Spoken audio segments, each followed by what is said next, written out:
اعوذ باللہ من الشیطان الرجیم بسم اللہ الرحمن الرحیم لقد نصرکم اللہ فی مواطن کثیرۃ ویوم حنین، اور اے مسلمانوں تمہاری اللہ نے مدد کی بہت سے مواقع پر، اور خاص طور پر یوم حنین۔ اب ظاہر بات ہے کہ یہ حصہ وہ ہے جو نازل ہو رہا ہے، جو کہ ہم کون سے رکوع میں پہنچ گئے؟ چوتھے رکوع میں پہنچ گئے، تو چوتھا اور پانچواں پھر وہ ہے جو ذی قعدہ سن 9 میں نازل ہو رہا ہے۔ تیسرا رکوع جہاں ختم ہوا وہ 2 رکوع ختم ہو گئے کہ جو قریش پر حملے کے ضمن میں اور مکے کی طرف اقدام کے ضمن میں جو رد و قدع ہو رہی تھی، اور وہ فتح مکہ سے پہلے نازل ہوئے سن 8 ہجری میں، رمضان سے قبل۔ اب یہ پھر وہی سلسلہ جڑ گیا جو 6 آیتیں ہم پہلے پڑھائے ہیں، ذی قعدہ سن 9 ہجری میں جو نازل ہوئی اسی کے ساتھ۔ اب ظاہر بات ہے کہ اس وقت جو ہے غزوہ حنین بھی ہو چکا تھا۔ لقد نصرکم اللہ فی مواطن کثیرۃ، اللہ نے تمہاری مدد کی ہے مسلمانوں بہت سے مواقع پر، ویوم حنین، حنین کے دن بھی کی، اذ اعجبتکم کثرتکم، جب کہ تمہیں اپنی کثرت پر ناز ہو گیا تھا۔ اب یہ بھی یہ نہ سمجھیے کہ سب مسلمانوں کو ہو گیا تھا۔ حضور جب فتح مکہ کے وقت آئے ہیں مکے میں تو 10,000 مسلمان آپ کے ساتھ تھے۔ پھر اس کے بعد آپ نے جب طائف پر حملے کا فیصلہ کیا اور اس کے بعد آپ میدان میں نکلے اور حنین کی جنگ ہوئی ہے تو 12,000 کا لشکر آپ کے ساتھ تھا۔ 10,000 وہ تھے اور 2,000 یا تو وہ لوگ تھے جو فتح مکہ کے بعد ایمان لائے، 9 مسلم سمجھ لیجئے اسی وقت جو ایمان لائے،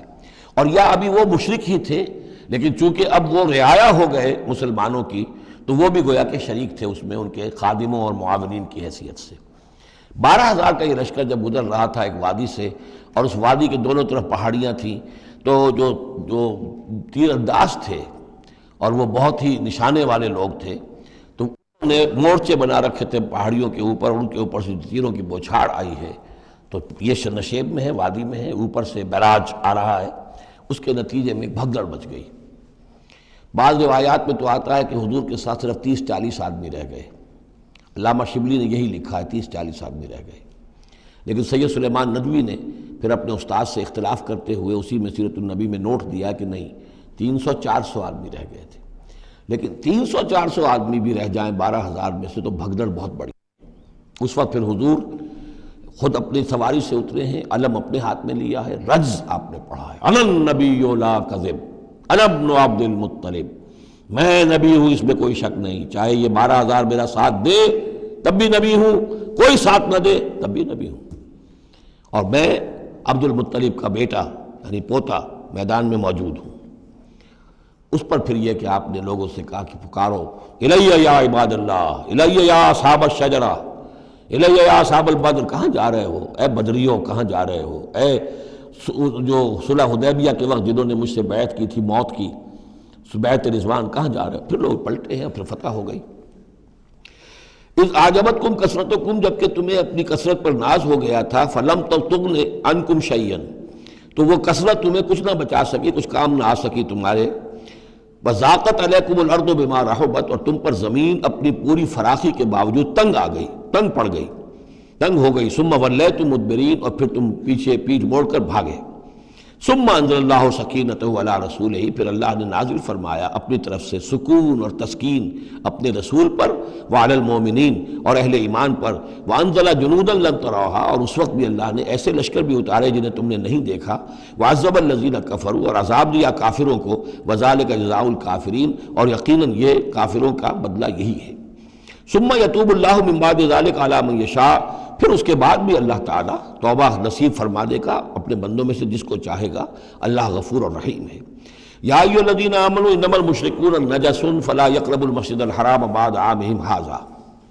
اہل ایمان یہ مشرک ناپاک ہیں، پلید ہیں، تو اب یہ اس سال کے بعد مسجد حرام کے قریب نہ پھٹکنے پائیں۔ سن 9 کا حج جو ہے کھلا تھا مشرکین کے لیے بھی اور اہل ایمان بھی گئے، حضرت ابو بکر کی زیر امارت قافلہ حج مدینے سے گیا، حضور نہیں گئے۔ اسی میں اعلان یہ بھی کر دیا گیا اب آئندہ سال سے کوئی مشرک قریب نہیں آ سکے گا، نہ بیت اللہ کے، بیت الحرام کے، نہ حج کے لیے آ سکے گا۔ لا یقربوا المسجد الحرام بعد عامہم ھذا، اس سال کے بعد اب وہ قریب نہ پھٹکے مسجد حرام کے۔ وَإِنْ خِفْتُمْ عِلَّةً، اب اندازہ ہوا ہوگا کہ یہ تو آتے تھے لوگ تو ہماری آمدنی ہوتی تھی،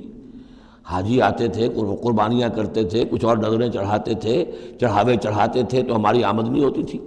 وَإِنْ خِفْتُمْ عَيْلَةً، اگر تمہیں فقر کا اندیشہ ہو فَسَوْفَ يُغْنِيكُمُ اللَّهُ مِنْ فَضْلِهِ، تو عنقریب اللہ تعالیٰ تمہیں غنی کر دے گا اپنے فضل سے انشاء، اگر وہ چاہے گا۔ ان اللہ علیم الحکیم، یعنی اتنی آئیں گی غنیمتیں تمہارے پاس کہ تم سے سنبھالی نہیں جائیں گی۔ حضور کے انتقال کے بعد چند سال کے اندر اندر سلطنت فارس اور سلطنت روما اور وہاں سے جو سیلاب آیا ہے مال غنیمت کا،